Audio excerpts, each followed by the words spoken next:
ce jour nouveau, Seigneur. Seigneur, un jour nouveau se lève avec une onction nouvelle, Seigneur. Seigneur, tes bontés et tes compassions ne sont pas épuisées, Seigneur. Et elles se renouvellent chaque matin, Seigneur. Elles se renouvellent dans les vies de ceux qui sont appelés par ton nom, Seigneur. Éternel, nous croyons que ta parole, Seigneur, c'est oui et amen. Nous croyons que ta parole, éternelle, vient pour libérer, Seigneur. Nous croyons que ta parole vient pour délivrer, Seigneur. Seigneur, qu'elle apporte libération et délivrance dans nos cœurs. Seigneur, merci pour ta grâce, pour ton infinie bonté, Seigneur. Au nom de Jésus. Seigneur, que tout ce qui est de l'homme se taise et que ton esprit parle, Seigneur. Seigneur, et que ton Église soit disposée avec des oreilles, du cœur ouvert, Seigneur, pour recevoir ta parole. Seigneur, sois exalté et glorifié au nom de Jésus. Amen. Amen. Nous bénissons le nom de Dieu ce soir. Et je tremble quand je veux prendre la parole devant le peuple de Dieu. Amen. Et je me dis, pourrais-je avoir les mots pour le peuple de Dieu? Parce que quand je comprends que les pensées des hommes sont si minimes, si petits, qu'ils ne peuvent comprendre la pensée de Dieu, je me demande à chaque fois, Seigneur, qu'est-ce que je peux bien apporter? Et la réponse à chaque fois, c'est rien. Amen. Je ne peux rien apporter au peuple de Dieu. Je ne peux rien apporter dans l'assemblée des saints. Mais une seule personne est capable d'apporter ce qui? C'est Dieu. Amen. Je peux préparer le plus grand message. On peut préparer le plus grand message, la plus grande prédication selon le contexte de la théologie. Amen.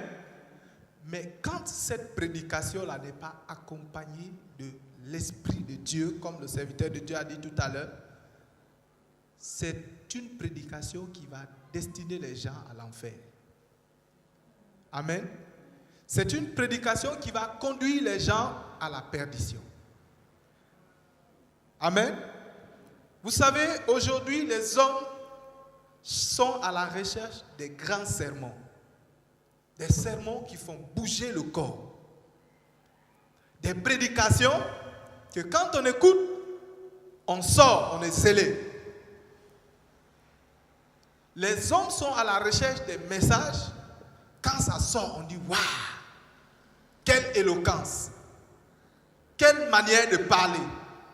Quelle autorité dans la voix! » Mais tout ça n'impressionne pas Dieu. Amen. Tout ça n'impressionne pas. Vous savez, les hommes ont acquis une certaine expérience dans la manière de prêcher, par exemple. Et ça ne débute pas, ça ne commence pas. C'est pas aujourd'hui que ça a commencé. Hein. On a vu dans les Actes des Apôtres, un homme qui parlait avec quoi? Avec éloquence. Et quand il parlait, les gens disaient, waouh! Quelle éloquence! Quelle manière de prêcher! Quelle puissance et quelle autorité dans sa manière de prêcher! Amen. Mais est-ce que ça avait impressionné Dieu? Deux personnes qui n'étaient pas éloquentes l'ont pris pour lui faire quoi? Pour lui exposer plus clairement les voies de Dieu. Ce n'est pas parce qu'un homme prêche avec éloquence, avec autorité, qu'il connaît les voies de Dieu. Amen. Apollos était éloquent. Amen. Il avait l'art de la parole. Aujourd'hui, les hommes vont dans des écoles pour apprendre à parler devant les gens. Pour apprendre à dominer l'auditoire, pour apprendre à faire passer un message et que ceux qui écoutent acceptent, même si ce n'est pas la vérité. Amen. D'autres ont ajouté à ça des arts de la magie. De manière à ce que quand il va faire son doigt comme ça en parlant, les gens vont être focalisés seulement sur le doigt et leur esprit va accepter et prendre tout ce qu'il donne. Amen. Ça là, ça impressionne seulement les hommes. Ça impressionne seulement la chair. Mais Dieu n'est pas impressionné. Amen. Dieu n'est pas quoi?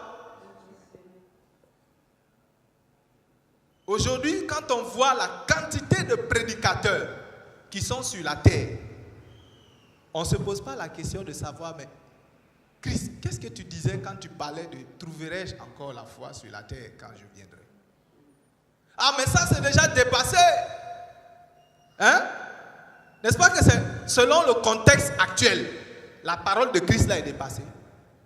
Mais cette parole n'est pas dépassée. Vous savez pourquoi? Parce qu'aujourd'hui, il y a des milliards de prédicateurs, des millions de prédicateurs, mais il y a même pas des milliers peut-être de prédicateurs de la vérité. Alors, quand 1 million de prédicateurs se lèvent pour prêcher le mensonge, les hommes auront-ils une véritable foi? Est-ce que la foi des hommes, quand Christ va venir, est-ce qu'ils auront une foi éprouvée? Ils auront une foi qui s'est penchée vers les richesses et les plaisirs du monde. Si Christ venait aujourd'hui, il ouvrait les cœurs de tous les gens qui sont entrés dans les assemblées. Seulement aujourd'hui, là, tu vas voir une personne qui est rentrée avec une seule parole, tu seras riche. Une autre parole qui est rentrée avec une seule parole, tu vas changer de vêtements. Tu ne vas plus porter vêtements déchirés. Et cette personne-là était assise dans une assemblée. Amen. Je disais que je tremble, et même jusqu'à maintenant, je tremble. Ces personnes étaient assises dans une assemblée. Et il y avait des prédicateurs, des personnes qui leur ont transmis un message. Mais quelle était la substance du message qui leur avait été transmis? Est-ce était un message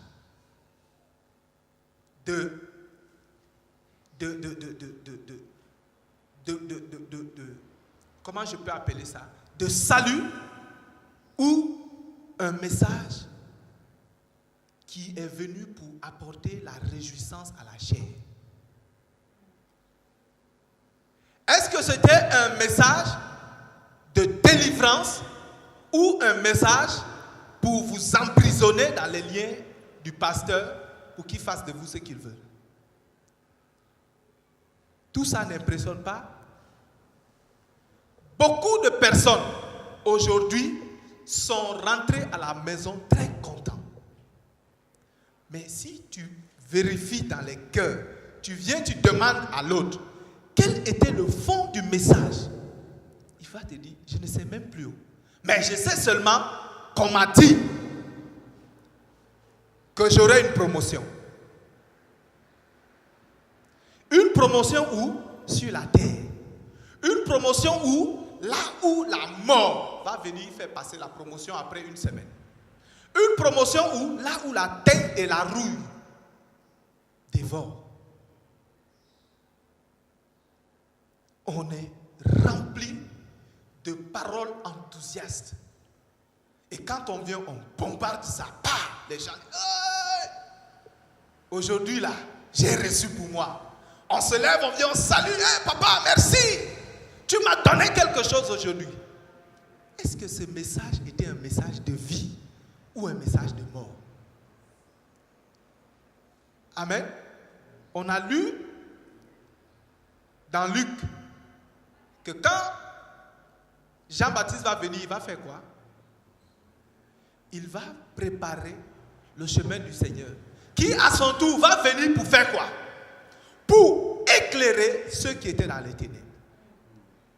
Si le message qu'on prêche ne vient pas de celui qui vient pour éclairer, on prêche un message de mort. Si ma prédication ne vient pas pour orienter les gens à marcher dans la voie de la lumière, ma prédication est vaine. Notre prédication ne repose pas quoi? Sur des discours persuasifs. On sort des grands discours avec des paroles, des grommologies, comme on dit souvent.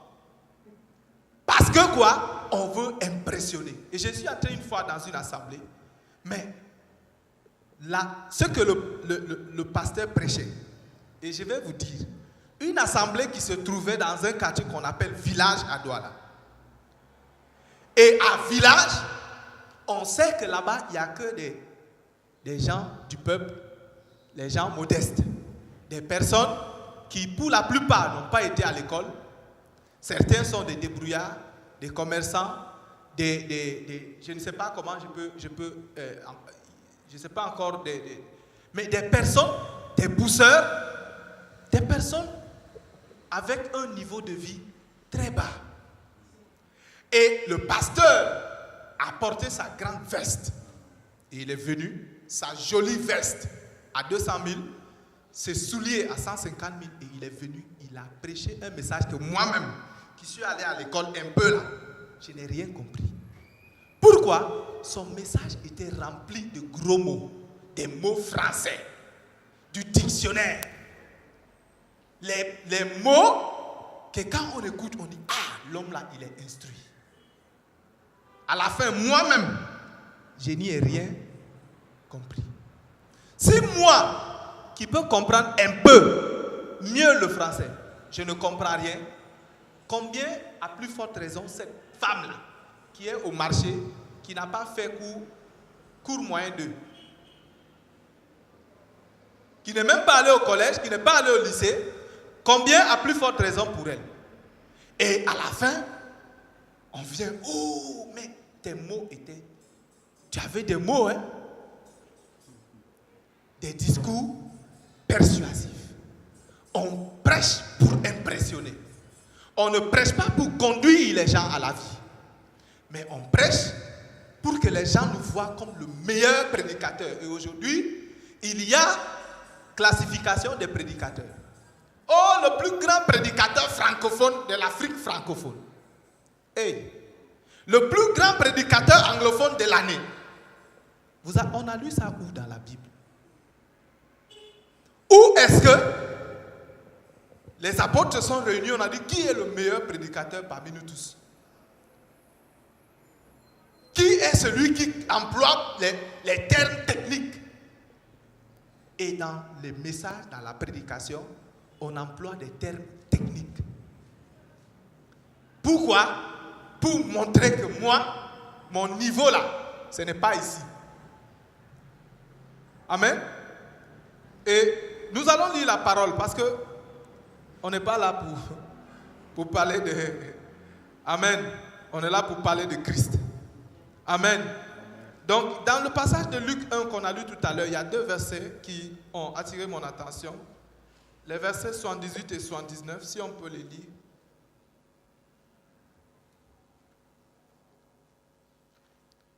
Luc 1, 78, 79.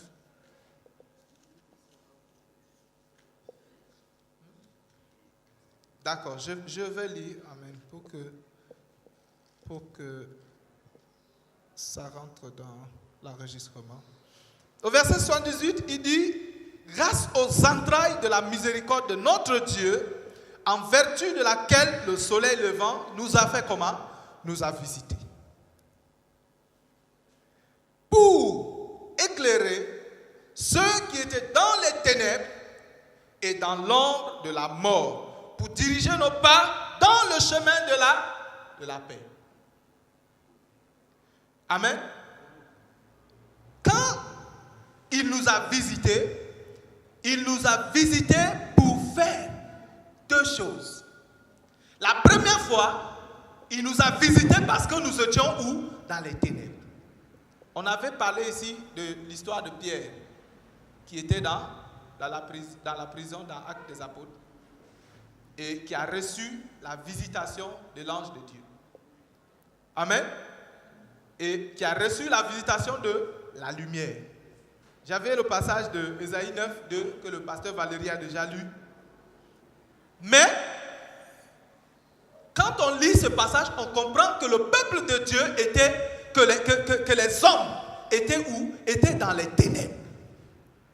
Et dans ces ténèbres-là, Dieu a voulu manifester sa gloire. Pour manifester sa gloire, il a fait quoi? Il a fait descendre le soleil levant. Amen. Est-ce qu'il y a des ténèbres qui peuvent résister à la puissance du soleil? Si le soleil reste là où il est et il éclaire la terre, combien à plus forte raison s'il descend? Hein? N'a-t-on pas dit que si le soleil descendait de 6 cm, la terre allait se brûler? Mais pourquoi est-ce que Christ est descendu en tant que le soleil levant sur la terre et jusqu'à aujourd'hui la terre n'est pas embrasée? C'est parce que nous ne faisons pas notre travail. C'est parce que nous n'agissons pas en conformité avec la parole. Parce que si nous, chrétiens, faisons notre travail, la terre allait être embrasée. Parce que le soleil levant est déjà descendu.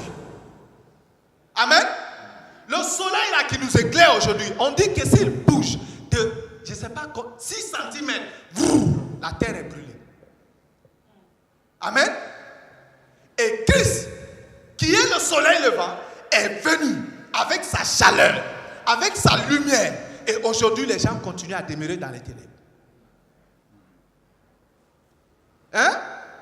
Il est venu avec son éclairage et aujourd'hui, les gens sont en train de marcher en tâtonnant. Ils cherchent le chemin.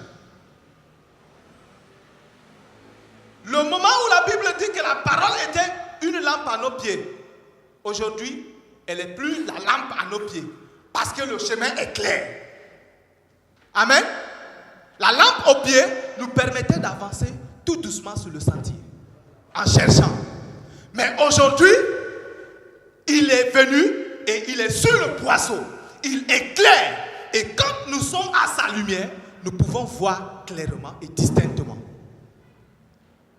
Amen. Il est venu pour éclairer ceux qui étaient dans les ténèbres. Et après sa venue, les gens continuent à marcher dans l'obscurité. Les gens continuent à souffrir sous le poids du péché. Est-ce que c'est lui qui est le fautif? N'est-ce pas nous qui avons changé sa parole en des discours persuasifs pour captiver le plus grand nombre et se remplir les poches? J'ai écouté un pasteur qui disait il y a les intérêts des offrandes et tout ça, donc moi en tant que pasteur je ne dois pas dire n'importe quoi. Et vous voyez que ce pasteur-là, il fait attention à sa marche, pas à cause de la crainte de Dieu, pas à cause de la lumière de Christ, mais il fait attention à sa marche à cause des intérêts des offrandes. N'est-ce pas malheureux? À cause des intérêts des voitures que j'aurai. Il faut que je fasse attention à moi parce que si les gens voient ça là, les avantages que j'ai là, je vais perdre ça. Je ne vis pas dans le péché, mais je ne suis pas éclairé. Amen. Je ne vis pas dans le mensonge, mais je ne suis pas Mais si je ne suis pas éclairé, ça veut dire que je vis toujours dans le mensonge. Amen. Si je ne suis pas éclairé, ça veut dire que je vis toujours dans le péché.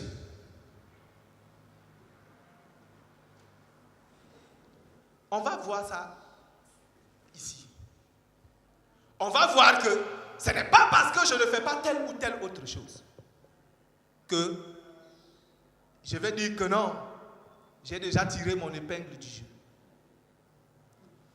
Tu ne tireras ton épingle du jeu que si le soleil levant t'a réellement éclairé. Amen. Tu ne tireras ton épingle du jeu que si le soleil levant a dirigé tes pas vers le chemin de la paix. il est venu pour éclairer ceux qui étaient dans les ténèbres. Premièrement, oh, la lumière, un peuple assis dans les ténèbres a vu descendre vers lui quoi? Une grande lumière. Et quand la lumière est venue, mes pas seront comment? Mes pas seront avec assurance. Amen. Et je pourrai diriger mes pas vers le chemin de la paix.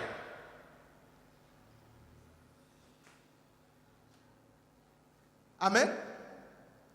Un peuple assis dans les ténèbres. Le peuple, disais-je, était dans les ténèbres. Et à cause de ça, Dieu a dit, je vais manifester ma gloire. Et en manifestant ma gloire, je vais tirer ce peuple-là des ténèbres pour les conduire au royaume de mon admirable lumière.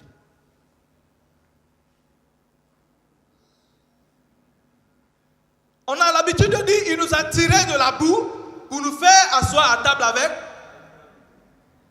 Et on pense avec notre compréhension, avec notre cervelle, nos cervelets humains, que c'est que Dieu veut nous prendre pour nous amener à aller manger chez Macky Sall.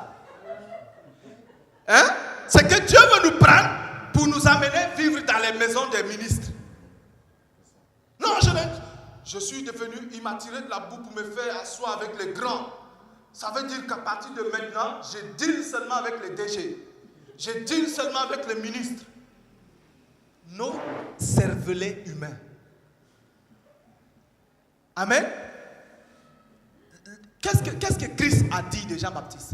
Il dit, parmi tous les prophètes qui ont prophétisé, Jean-Baptiste est comment? Le plus grand. Mais dans le royaume des cieux, il est comment? Vous voyez donc les grands de tout, avec qui Dieu veut nous faire asseoir. Dieu veut nous faire asseoir avec les gens qui sont dans son royaume.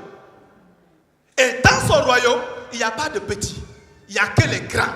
Il n'y a que les rois. Amen. Les rois de la terre viendront à toi. Parce que quoi? Dieu est venu pour faire un peuple de rois. Et quand il disait les rois de la terre viendront à toi, c'est à Christ. Parce que quand je viens à Christ, je deviens un roi. Amen. Et en tant que roi, il me place dans un royaume.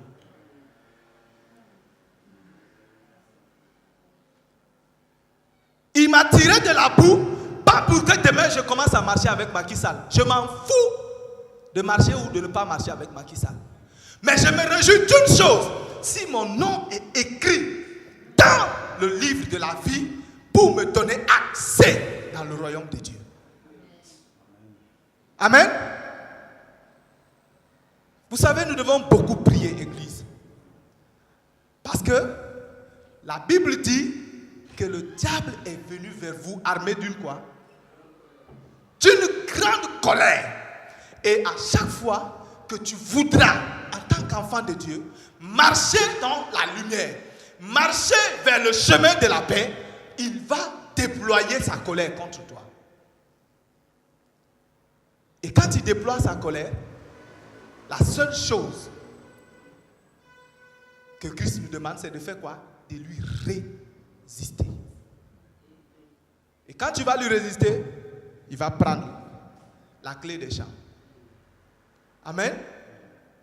Il est descendu avec une grande colère. Il est venu et aujourd'hui, quand on prêche un message comme ça, on prêche la vérité, il ne va pas permettre que cela passe sur les réseaux sociaux. Parce que quoi? Beaucoup de gens seront éclairés. Il ne va pas permettre que les gens écoutent ça. Même quand tu vas mettre ça sur les réseaux, quand ça va, quelqu'un va défiler, arriver dessus, il va dire sa tête ne me plaît pas, il parlait. Et il n'écoute même pas. Et il pense que c'est lui-même qui a choisi ce qu'il veut regarder aujourd'hui. Vous savez, le dimanche de la semaine passée, j'étais dans la nuit du samedi à dimanche, je faisais un montage d'un message. Et j'ai fini le montage, j'ai lancé le rendu. Et à 26%, il était 6h du matin, dimanche. J'ai dit, je vais me coucher un peu. Après, je reviendrai peut-être quand ce sera fini. Et quand je reviens, je vois, tout s'est arrêté. J'ai dit, mais qu'est-ce qui se passe? Je débranche le disque, je rebranche. Il me dit que ce disque-là ne s'est pas éjecté correctement. Mais qui a éjecté d'abord le disque? Amen. Et c'est comme ça que ce message-là et tous les autres messages qui étaient dans le disque-là, dans l'eau. Amen. Le diable est descendu vers vous armé de...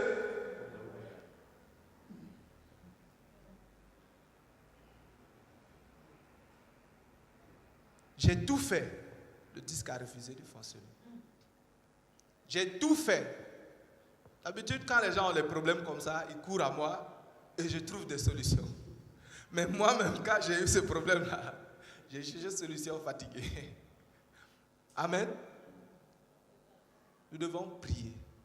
Parce que les hommes et les femmes qui sont dans les ténèbres ont besoin de voir venir vers eux la grande lumière de Dieu. Et pour ça, nous devons utiliser tous les moyens que le Seigneur met à notre disposition. Amen.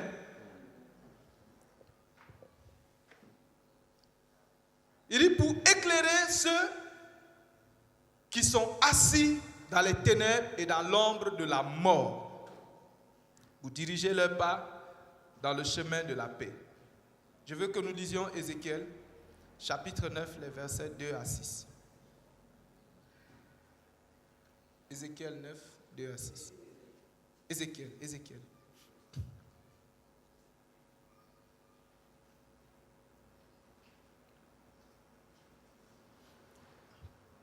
Ézéchiel 9, 2 à 6, je lis.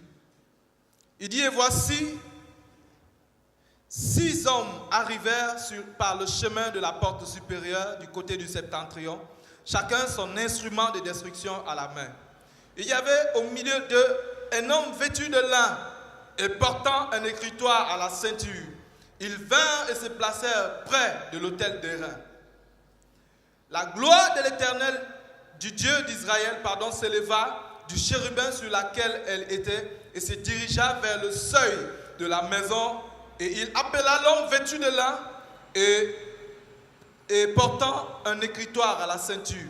L'Éternel lui dit, passe au milieu de la ville, au milieu de Jérusalem, et fais une marque sur le front des hommes qui soupirent et gémissent à cause de toutes les abominations qui s'y commettent.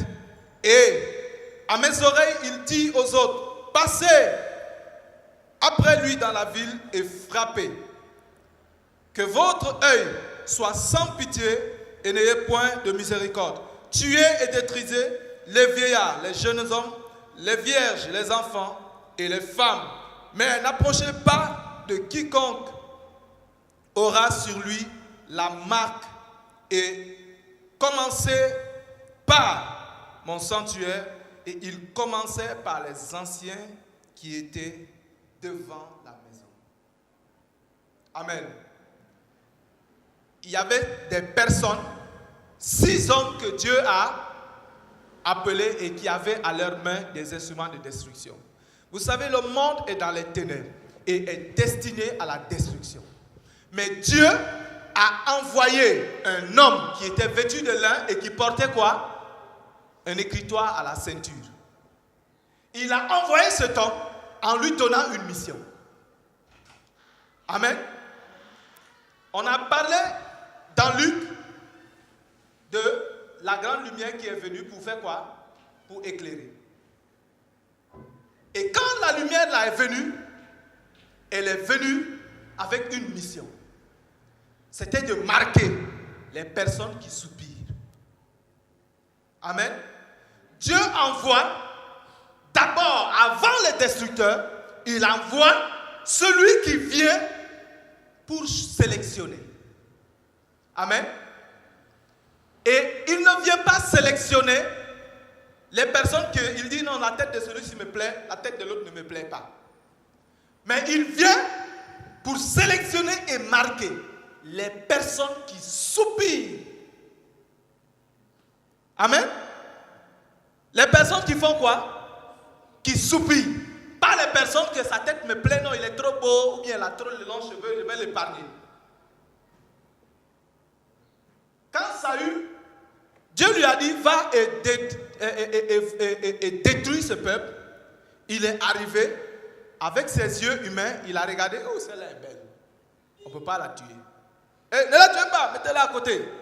Il a regardé certaines vaches, ah, celle-là elle est grasse. Et il dit, je vais épargner ça pour Dieu. Mais ce n'est pas pour Dieu qu'il épargne. Il a épargné parce qu'il a vu la cuisse de la vache là. Il dit, ça va me faire un bon mets. Amen. Mais Christ n'est pas venu comme Saül. Christ n'est pas venu regarder la belle vache. Il n'est pas venu regarder la belle femme qui a les longs cheveux. Il n'est pas venu regarder le beau monsieur qui est grand de taille, robuste, costaud. Mais il est venu regarder ceux qui soupirent après tout le mal qui se fait sur la terre. Et à ces personnes-là, il a reçu une mission. C'est de mettre sa marque sur eux. Un jour, on va parler de la marque de Christ. Il a reçu une mission de faire quoi? De mettre sa marque sur eux. Mais s'il vient mettre sa marque, c'est pour quel but?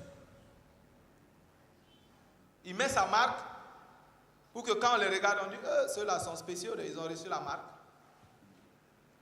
Il met sa marque parce qu'il y a les 6 destructeurs qui arrivent. Et quand les destructeurs arriveront, ils vont passer outre ceux qui ont reçu la marque. On a parlé ici de l'ange de la mort en Égypte qui traversait à cause du sang qui était sur les linteaux des portes. Amen. Il dit, maintenant que ceux-là qui soupirent, les personnes qui me cherchent réellement, les personnes qui ne soupirent pas après les grosses voitures, les grosses maisons, je ne dis pas que si tu as une grosse voiture, c'est mauvais. Amen. Je ne dis pas que si tu as une belle maison, c'est... Mais je dis que dans le royaume des cieux, il faut faire la part des choses. Christ n'est pas venu pour nous donner des grosses. Il n'est pas venu pour nous donner des belles maisons. Mais il est venu pour nous donner la vie éternelle. Amen. Et il dit que vous allez maintenant et regardez ceux qui n'ont pas soupiré. Ceux qui se réjouissaient du mal. Ceux que quand on les prévenait, ils disaient, laissez-nous avec vos choses là. Et n'ayez pas de pitié. Je disais tout à l'heure que ce n'est pas parce que je ne fais pas telle chose, je ne fais pas telle chose. Et on le voit ici, il dit, n'ayez pas que votre œil soit sans pitié. Détruisez les vieillards. Dieu là aussi, tu vas le détruire. Lui là, il est sans force. Mais la Bible dit quoi? S'il n'a pas la marque, détruisez. Amen. Détruisez les jeunes hommes, les vaillants. S'il n'a pas la marque, faites comment? Détruisez. Détruisez les vierges. Et celle-là aussi, elle n'a jamais connu garçon. Et puis il y a certaines personnes, tout le péché qu'ils connaissent dans la vie, là, c'est le péché de sexe seulement. Il est en colère contre une seule chose. Mais il oublie qu'il y a le vol, il y a le mensonge, il y a, il y a les calomnies, il y a.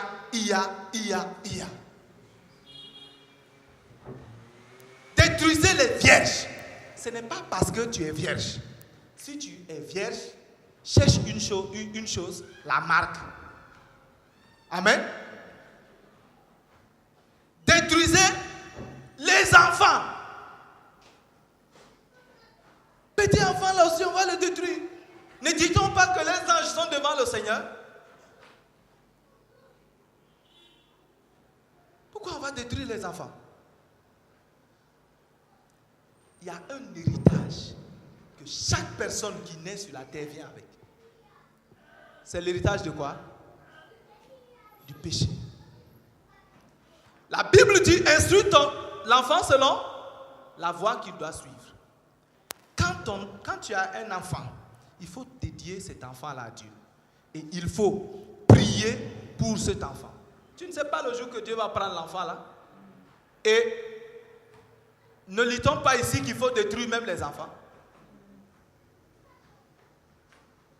Est-ce que quand les démons possèdent les enfants, il n'y a pas des enfants, les démons les possèdent, ils les prennent pour les mettre la sorcellerie, ils vont aller manger les gens? Si les démons sont capables de faire ça dans la vie d'un enfant, ça veut dire que l'enfant là aussi, nous pouvons le présenter à Dieu afin qu'il porte la vie de Dieu. Amen.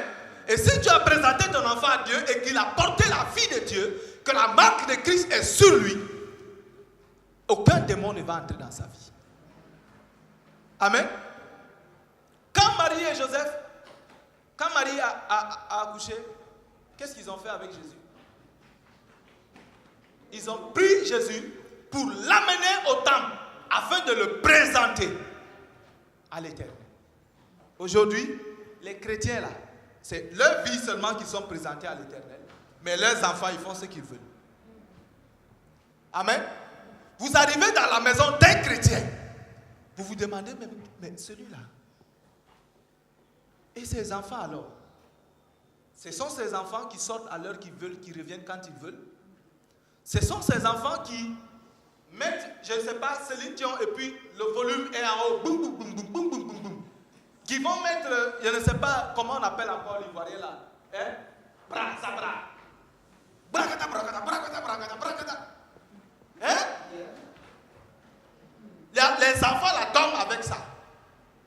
Et vous pensez que quand l'ange de destruction va venir, il va dire non, j'ai pitié de...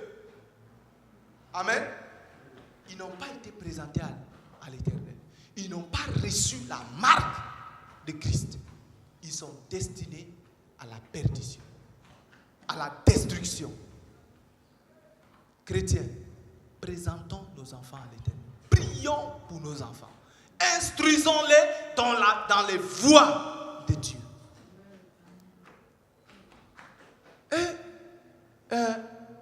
Papi, Junior, ça c'est pas bien, n'écoute pas ça. Amen. Je me rappelle, en 2006, je crois, j'étais en Centrafrique et il y avait ma petite nièce qui était venue. Elle avait 9 ans, je crois, à l'époque. Et elle était venue. Et alors, on était au salon et on était en train de regarder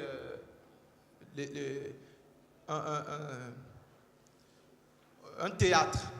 Et elle était là. Elle regardait le théâtre avec nous, on riait et tout et tout. Mais quand le théâtre est fini, on a mis un film. Elle s'est levée. Elle est partie. Hey, tu vas où, petite? Elle dit non, moi je n'ai pas le droit de regarder ça. Parce que c'est pour les adultes. Parce que son grand frère lui avait dit, je ne veux pas te voir regarder. Elle n'était pas chrétienne. Son grand frère aussi ne connaissait pas. Mais il a instruit sa petite sœur à ne pas regarder un certain genre de film. Et nous, chrétiens, nous ne sommes pas capables d'instruire nos enfants sur ce qu'ils doivent écouter ou regarder. Et nous choisissons de destiner nos enfants à la destruction. Amen. Il dit détruisez. C'était le verset 6. Tuez, détruisez les vieillards, les jeunes hommes, les vierges, les enfants et les femmes. Amen. Les enfants et les femmes. Et il dit, commencez dans mon sanctuaire. Ézéchiel chapitre 9, les versets 2 à 6. Il dit, commencez où? Commencez dans ma maison. Et ils ont commencé par les vieux, les anciens qui étaient devant la porte. Vous savez, on dit, le jugement commencera où? Ce n'est pas parce que tu pars chaque jour t'asseoir sur les bancs d'une, entre guillemets, église que tu vas échapper à la destruction. Ce n'est pas parce que chaque jour tu amènes des dîmes et des offrandes que tu vas échapper à la destruction. Ce n'est pas parce que chaque jour c'est toi qui diriges la louange à l'assemblée que tu vas échapper à la... Ce n'est pas parce que chaque jour c'est toi qui diriges l'intercession que tu vas échapper à la destruction. Mais tu ne vas échapper à la destruction que lorsque tu as reçu la marque de Christ sur toi. Amen. Que lorsque tu auras mis en pratique la parole. Amen. Lisons un peu Job au chapitre 8, à partir du verset 6. Je disais que Dieu a envoyé Christ pour une chose. Il a envoyé Christ pour éclairer, pour deux choses. Pour éclairer les gens qui étaient dans les ténèbres et pour conduire leur pas vers le chemin de la paix. Lisons Job chapitre 8, le verset 6. Je lis. Le verset 6 de Job 8, il dit, si tu es juste et droit, certainement alors, il veillera sur toi et rendra le bonheur à ton innocente demeure. Si tu es comment? Juste et droit. Comment être juste et droit? C'est en pratiquant beaucoup de bonnes œuvres, c'est en faisant beaucoup d'aumônes, c'est en donnant tous mes biens aux pauvres. C'est comme ça que je deviens juste et droit. Amen. Si tu es juste et droit, c'est-à-dire si tu marches dans les voies de Dieu, si tu acceptes de porter en toi la mort de Christ, de porter sur toi la marque de Christ, alors Dieu va faire quoi? Il veillera premièrement sur toi. Il ne permettra pas que le destructeur te frappe. Et de deux, il va apporter, il rendra le bonheur à ton innocente demeure. Il dit, ton ancienne postérité, verset 7, semblera peu de choses que celui qui t'est réservé sera plus grand. Amen. Celle, qui t'est réservée sera bien plus grande. Ton ancienne postérité sera peu de choses. Parce que Job avait perdu sa première postérité. L'âme qui pêche, c'est celle qui mourra. Et avant, on se disait que, mais pourquoi est-ce que quand le diable voulait frapper, il a frappé les pauvres enfants de Job là. Pourquoi? Est-ce qu'eux aussi n'avaient pas droit à la vie? Mais est-ce que vous savez comment étaient les enfants de Job? Job courait chaque jour. Oh Seigneur, pardonne-moi, mes enfants ont encore fait des choses. Sacrifice. Il tuait. Il dit, oh Seigneur, je sacrifie pour Ézéchiel. Je sacrifie pour tel, je sacrifie pour tel. Parce que ces enfants étaient chaque jour, comment? Dans la fête. Amen. Ils étaient chaque jour à organiser des fêtes, à manger et à boire, à se réjouir, à se divertir. Et Job, leur père, était chaque jour à faire quoi? Courir devant la face de Dieu. Vous pouvez lire ça dans le commencement du livre de Job. Comment les enfants de Job passaient leur temps à la fiesta. Leur temps, oh, je m'en vais chez mon frère tel. Organise-moi une boum. Et ils organisent la boum. Et ils arrivent, ils dansent, ils chantent. Ils se réjouissent, ils mangent, ils boivent et ils commettent tout ce que leur cœur les dit de faire. Et quand le Seigneur me disait que est-ce que ces enfants-là étaient innocents premièrement pour être frappés de mort? L'âme qui pêche, c'est celle qui...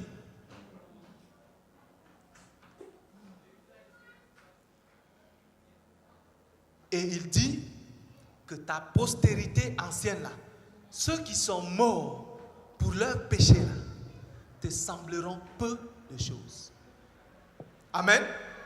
Vous savez, aujourd'hui, on a souvent cette tendance que lorsqu'on perd un membre de notre famille ou une personne qu'on aime, on est tellement découragé qu'on ne cherche plus Dieu. Il y a des personnes qu'après avoir perdu un membre de sa famille, dit non. Je me rappelle quand mon grand frère était décédé, et il y avait ma belle-sœur qui disait que non, tout ce que Dieu fait est bon, mais ce qu'il a fait là, c'est pas bon. Hein? Ça veut dire que là, Dieu a fauté. Dieu a commis une grande erreur. Amen. Parce qu'on a perdu un être cher, on commence à maudire Dieu. On commence à questionner même la divinité. Est-ce que lui là même, est-ce que Dieu même, il sait ce qu'il fait? Pourquoi il a choisi tel pour prendre? Tu voulais qu'il choisisse qui? Est-ce que tu sais la raison pour laquelle il a pris? Amen. Il dit à... Les amis de Job lui disent, ton ancienne postérité te semblera peu de choses. Si tu es juste et droit, Dieu est venu parce que le peuple marchait dans l'injustice et sur des chemins tortueux.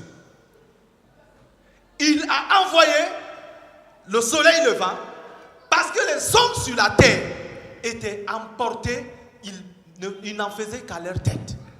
Et il a dit, va et éclaire, premièrement. Et va et restaure mon peuple sur le chemin.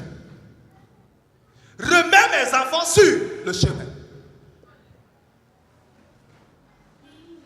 Amen. Si aujourd'hui, Dieu envoyait un homme venir nous demander en tant que chrétiens, et par exemple, on nous trouve dans une position, et sans connaître ce qu'on est en train de faire, la personne vient commencer à nous agresser. Et toi, ta position là n'est pas bonne. En tant que chrétien, quelle sera notre réaction? Alors que nous, on sait dans notre cœur qu'on est en train de rien faire de mal. Et un frère vient, il te voit peut-être, on dit ne faut pas juger trop tôt. Il vient, il juge un peu trop tôt et il dit, hé toi là, regarde ce que tu fais, c'est pas bon. Quelle sera notre réaction? Amen. Hé frère, ne me juge pas. Tu ne me connais pas, je suis rempli de l'Esprit de Dieu. Je suis un homme puissant, rempli d'autorité. Ne me juge pas. Amen. N'est-ce pas que ce sera comme ça? Je vais vous dire, Anne, la mère de Samuel, était en train de répandre son âme devant Dieu, à pleurer et à prier. Mais on voyait seulement ses lèvres qui faisaient comme ça. Amen. Et le prophète, le sacrificateur vient et il arrive, il la trouve. Et il juge un peu trop tôt. Il dit, jusqu'à quand seras-tu dans l'ivresse? Fais passer ton vin. Amen. Et Anne, elle reste là, elle lève la tête. Si c'était chrétien d'aujourd'hui, on va commencer à questionner l'appel de Dieu dans la vie du sacrificateur. Est-ce que celui-là, c'est vraiment un serviteur de Dieu? Est-ce qu'il est un vrai prophète? Comment il n'a pas su ce que je suis en train de faire? Et Anne lève la tête. Elle dit, oh, mon Seigneur, ne prends pas ta servante pour une perverse. Amen. Avec douceur, elle lui dit, je répandais simplement mon âme devant. Et nous, aujourd'hui, chrétiens, si on venait me trouver, je vais dire, hey, je suis en train de prier, ne me dérange même pas. Et vous savez, je me répands parce qu'un jour, j'étais à un programme, il y avait un pasteur qui prêchait. Et j'étais assis derrière, j'avais un téléphone BlackBerry Bolt à l'époque. C'était le top de la technologie. J'avais ça et puis j'avais ma Bible dedans. J'étais en train de lire et j'étais concentré tellement sur mon téléphone. Et quand il prêche, il dit, même vous, laissez vos téléphones, écoutez la parole de Dieu. Et vous savez quoi? Seigneur, je m'en répands, je l'ai affiché devant tout le monde. J'ai tourné mon téléphone et j'ai dit, j'ai ma Bible dans mon téléphone, c'est ça que je suis en train de lire. Et vous savez, je me serais tué comme Anne. Et peut-être après, je serais venu doucement vers lui pour lui dire que, pasteur, tout à l'heure, c'est pas que j'étais en train de tchatcher sur les réseaux sociaux, mais j'étais en train de lire la Bible. Tu as vu, il y a ma Bible dans mon téléphone. Et Anne regarde Élie avec humilité pour lui dire, Seigneur, ta servante est en train de répandre simplement son... Parce qu'elle est remplie d'amertume. Si tu es juste le juste et le droit ne cherche pas à afficher les gens. Amen. Ne cherche pas à exposer les erreurs des autres. Le juste et le droit comprend que les hommes sont sujets à des erreurs. Christ est venu en tant que le soleil levant pour nous éclairer afin que nous comprenions ces choses-là. Amen. Pour nous éclairer afin que nous marchions dans ces voies-là, les voies de la paix, c'est ça.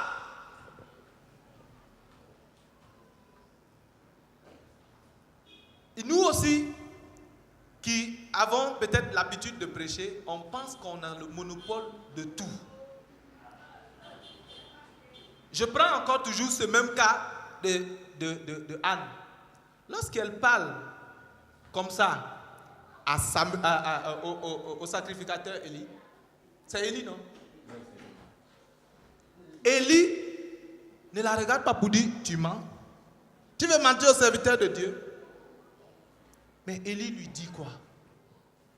En toute simplicité. Élie comprend que Anne a déjà prié à Dieu et que ce n'est pas lui qui peut répondre à la prière de Anne. Il dit une parole à Anne. Va et qu'il te soit fait selon ce que toi tu as demandé. On devait, nous aujourd'hui, prédicateurs d'aujourd'hui, on allait trouver en ça une occasion de chasser le démon de la stérilité dans la vie de Anne. Viens te mettre ici. Venez, on va prier, mettez la main. Démon de... Elle a déjà pleuré à Dieu. Ce n'est pas toi qui réponds aux prières, mais c'est celui qui est en haut. Et il dit, va et qu'il te soit fait selon ce que toi tu as. Amen. Ne pensons pas tout connaître. Amen. J'ai commencé par parler de ce qui se passe aujourd'hui. Parce qu'il y a une multitude de messages qu'on entend. Et on a l'habitude d'aller sur les réseaux sociaux aujourd'hui pour écouter tel ou tel prédicateur. Il y a ceux qui sont famous, comme on dit. Il y a ceux qui sont moins connus. Il y a ceux que dès qu'on regarde, dès qu'on voit sa photo, on clique dessus parce qu'il faut l'écouter. Amen.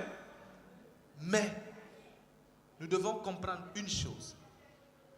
C'est que les hommes ont leur parole et Dieu a sa parole.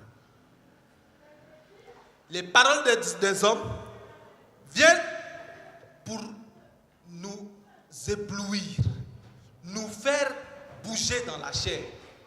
Mais les paroles de Dieu viennent pour parler à notre esprit, viennent pour parler à notre cœur. Amen. Les paroles de Dieu viennent pour changer une situation. Un peuple qui était assis dans les ténèbres voit descendre vers lui une grande lumière.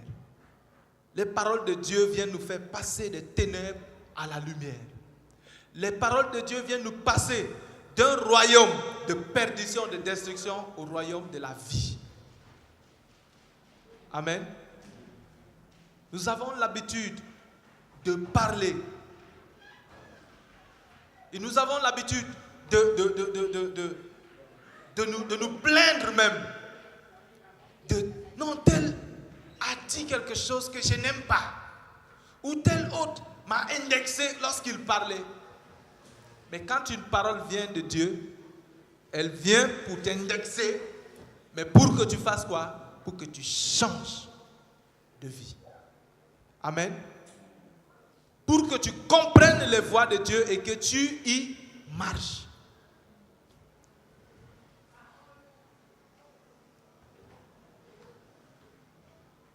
On finit par lire Colossiens chapitre 1, verset 19 à 23. C'est juste, on va juste lire et on finit.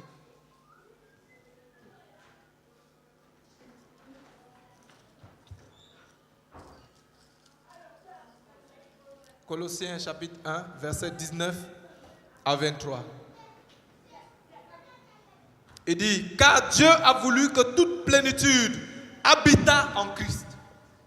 Lorsque Dieu a choisi Christ au milieu de tous ceux qui étaient devant lui, il a donné toute plénitude à Christ. Amen. Il a voulu que toute la plénitude de sa connaissance se trouvât en Christ, avant de l'envoyer. Donc quand Christ vient, il vient avec toute la plénitude de Dieu.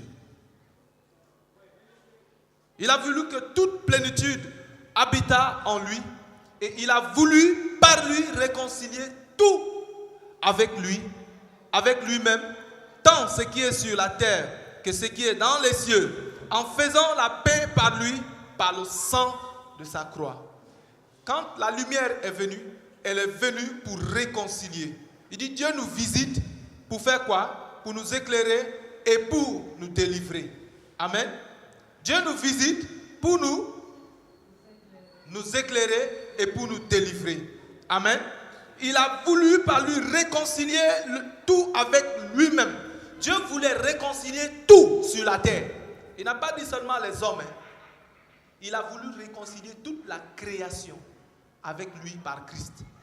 Les arbres, les poissons, les animaux sont déjà réconciliés avec Dieu.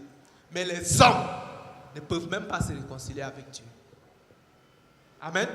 Les hommes ne veulent pas se réconcilier avec. Jésus dit que si les hommes se taisaient, qui va se lever?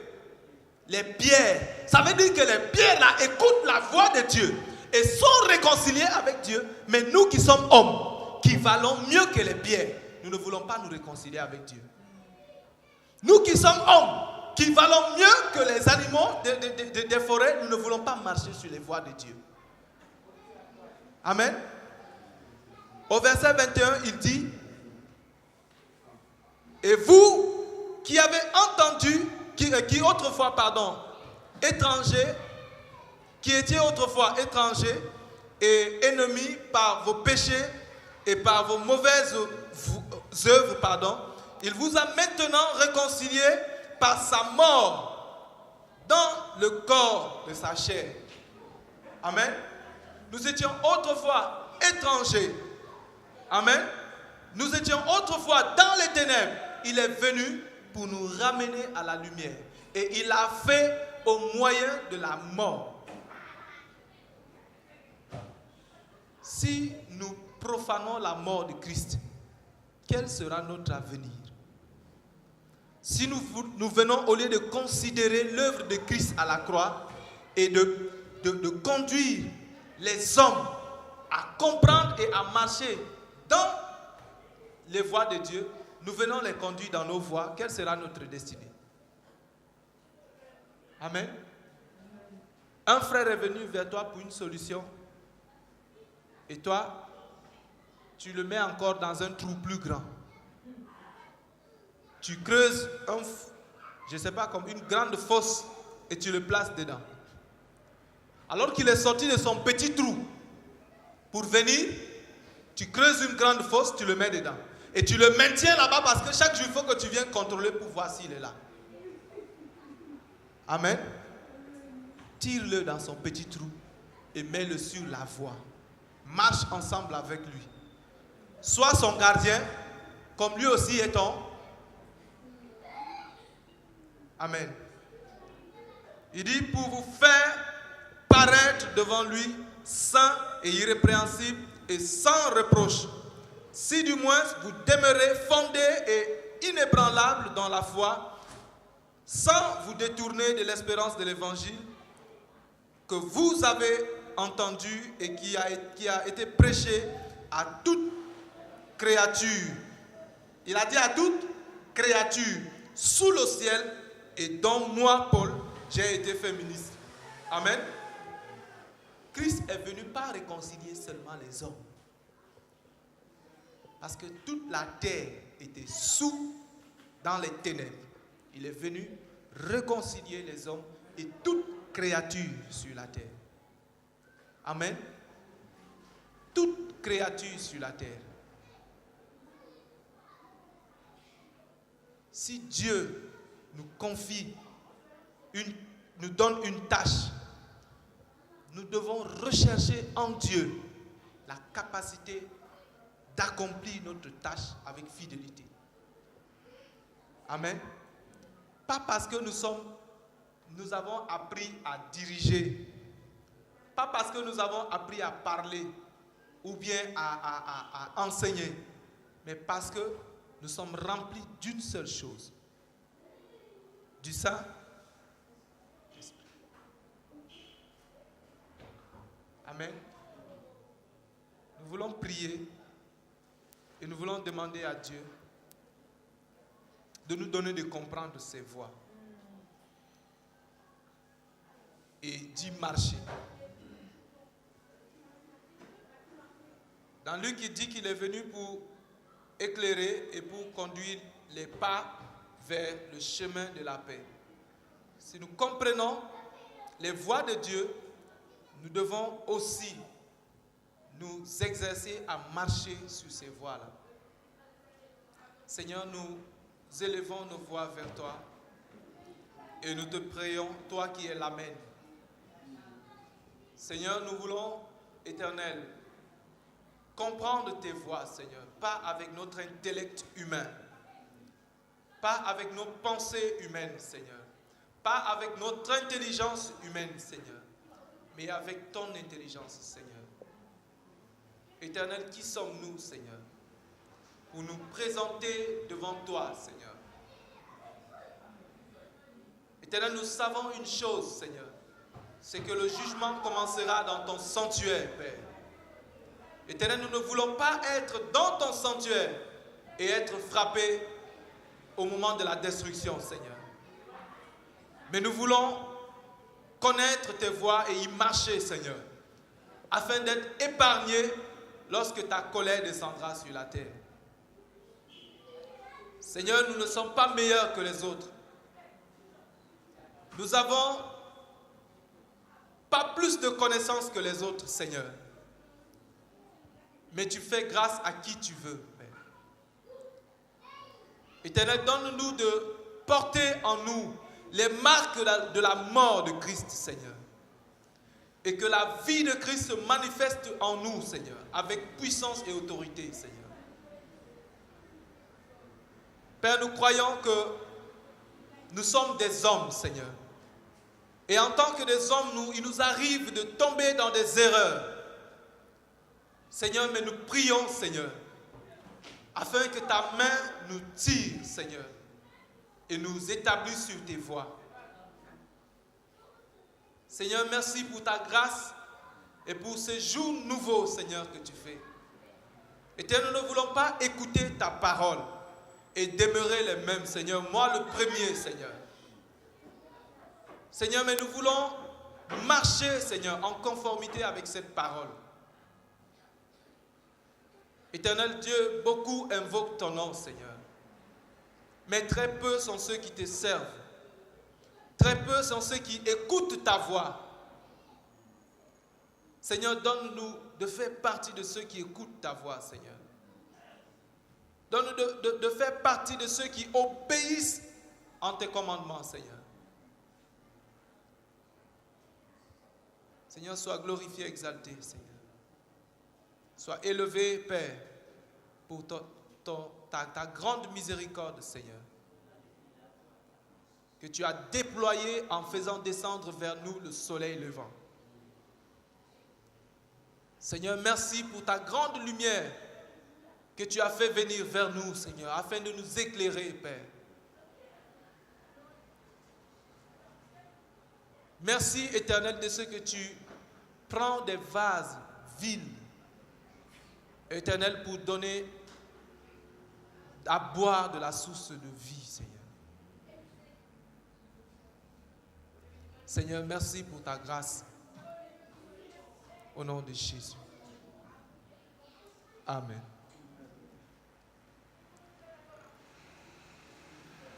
Rappelons-nous d'une chose.